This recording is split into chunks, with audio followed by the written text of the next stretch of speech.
అందరికీ నమస్కారం. నిన్ననే నేను మీడియా కాన్ఫరెన్స్ పెట్టి మళ్ళీ ఇవాళ పెట్టాల్సిన అవసరం ఎందుకు వచ్చింది అని ఒక్కసారి మీకు చెప్పాల్సిన అవసరం ఉన్నది. సీఎం రేవంత్ రెడ్డి గారు, మల్లికార్జున ఖర్గే గారు, కేసీ వేణుగోపాల్ గారు, వీళ్ళ ముగ్గురు స్టేట్మెంట్ నేను చూశాను. తర్వాత మిగతా వాళ్ళు కూడా ఏదో వాళ్ళు ఇచ్చిండొచ్చు. వారు మొన్న నరేంద్ర మోదీ గారు హైదరాబాద్లో మాట్లాడినటువంటి మాట మీద వారు చేసి ప్రజల్ని భారం పెడుతున్నారు, ప్రజల్ని అది కొనొద్దంటున్నారు, ట్రావెల్ చేయొద్దంటున్నారు, ఈ రకమైనటువంటి ఒక ప్రచారం చేసి మోదీ గారిని అదేవిధంగా బీజేపీ ప్రభుత్వం మీద తప్పుడు ప్రచారం చేస్తున్నటువంటి విషయాన్ని మనం ఈరోజు వీరు చేస్తున్న వ్యాఖ్యలు పత్రికా ప్రసార సాధనాల ద్వారా మనం చూస్తూ ఉన్నాం.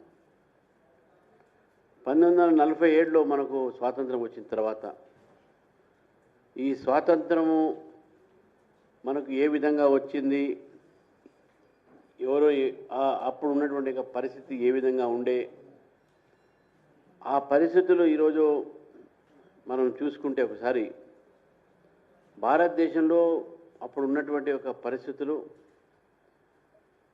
విభజన తర్వాత భారతదేశము స్వాతంత్రమైన తర్వాత ప్రధానమంత్రులు అనేక మంది వచ్చారు. ఎక్కువ కాలం కాంగ్రెస్ పార్టీనే ఈ దేశాన్ని పరిపాలించింది స్వాతంత్రం తర్వాత. మరి జవహర్లాల్ నెహ్రూ గారు ఆ రోజు వచ్చిన సమయంలో మనకు ఒక యుద్ధం జరిగింది. 1962లో చైనా యుద్ధం జరిగింది. పాకిస్తాన్తోనే 2 సార్లు జరిగింది.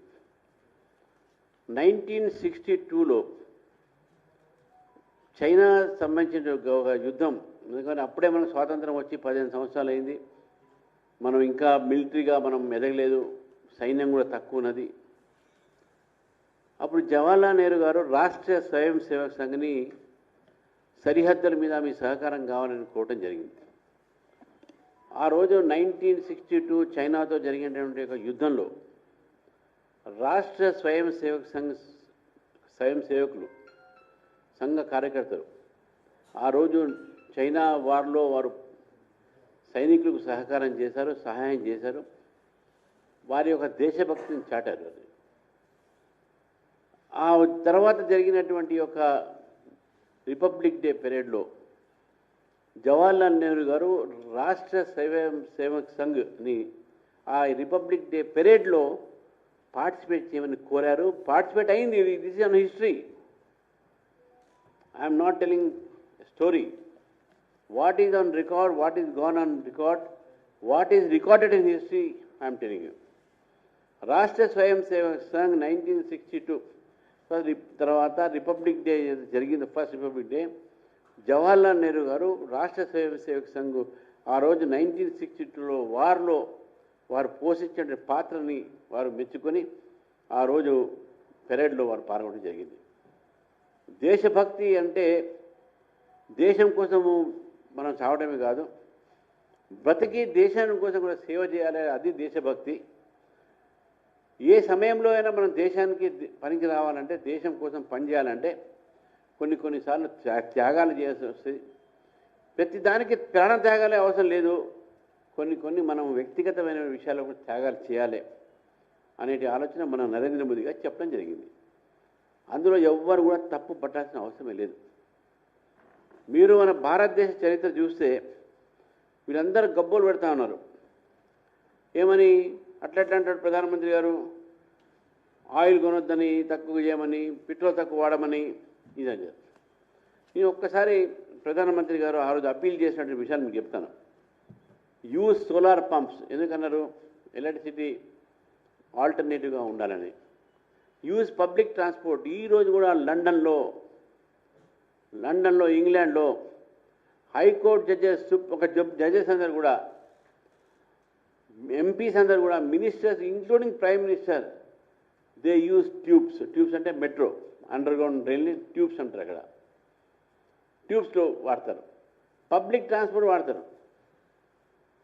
ఈరోజు కూడా మీరు అమెరికా పోయినా కూడా పబ్లిక్ ట్రాన్స్పోర్ట్ యూసేజ్ యూరోప్లో హైయెస్ట్. అంటే వాళ్ళకు డబ్బులు లేక కాదు, వాళ్ళ కార్లు తినలేక కాదు. But that is austerity they maintain. మనం ఏ విధంగా మనం ఆర్థిక వ్యవస్థని వ్యక్తిగతమైనటువంటి ఆర్థిక ఒక క్రమశిక్షణతోనే దేశంలో ఆర్థిక క్రమశిక్షణ వస్తుంది. Individual financial discipline will make a nation financial discipline అనేది మనం గుర్తుపెట్టుకోవాలి. వారు చెప్పినటువంటి సపోర్ట్ వోకల్ ఫర్ లోకల్, స్వదేశీ వాడమన్నారు, ఎలక్ట్రికల్ వెహికల్స్ వాడమన్నారు. నేను చెప్తాను, ఎలక్ట్రికల్ వెహికల్స్ వాడాలి. తప్పే ఉందండి ఎలక్ట్రికల్ వెహికల్స్, పెట్రోల్ డీజిల్కు ఇది ఉంది. తర్వాత ఈ యొక్క సంబంధంతో కొన్ని దేశాల్లో అయితే సైకిల్ మీద కూడా పోతారు టు సేవ్ పొల్యూషన్. ఆంధ్ర యూనివర్సిటీలో ఒక 1 వీక్లో వన్స్ ఎ డే అక్కడ పొల్యూషన్ ఫ్రీగా ఉండాలని చెప్పేసి ఎవరు కార్లు స్కూటర్లు వాడరు అక్కడ, ఓన్లీ సైకిల్ కానీ నడుచుకుంటూ పోతారు. అది ఎందుకంటే నేను ఒకసారి లా కాలేజ్ ఇన్స్పెక్షన్ పోయాను. అక్కడ దూరం వైస్ ఛాన్సలర్ బిల్డింగ్ దూరం పోయి అంటే ఒక లా కాలేజ్ ఇంకా ముందు ఉంటుంది. వాళ్ళు స్కూటర్లో పోదాం సార్, నాకు నడవడం కొంచెం కష్టమైతే కాళ్ళ దెబ్బ తాకిందంటే, సార్ ఇవాళ సైకిల్ మీద కాబట్టి పోదాం సార్ అన్న వాళ్ళు. సింగపూర్ అండ్ జపాన్లో కూడా వాళ్ళ ప్రైమ్ మినిస్టర్స్ కూడా సైకిల్ మీద పోతారు. ఇది ప్రధానమంత్రి గారు అప్పీల్ చేసిన దాంట్లో తప్పేముందంటే, ఇంకోటి ప్రధానమంత్రి నరేంద్ర మోదీ గారి కన్నా ముందు first prime minister Jawaharlal Nehru garu వారు ఏమన్నారు, స్కిప్ ఈటింగ్ రైస్, రైస్ వాడకండే. నార్త్ ఇండియన్స్కి ఏమన్నారు, మీరు రొట్టెలు తగ్గియండి. వారు చెప్పిన మాట, నేను చెప్పింది కాదు. తర్వాత సెకండ్ టైం వారు ప్రధానమంత్రి అయ్యారు. అప్పుడు ఏమన్నారు, మిస్ ఏ మీల్ ఎవ్రీ వీక్, ఒక్క పూట ఒక వారానికి ఒక్కసారి దయచేసి భోజనం చేయకండి, ఉపవాసం ఉండండి అన్నారు. మళ్ళీ లాల్ బహదూర్ శాస్త్రి గారు వచ్చారు, వారు కూడా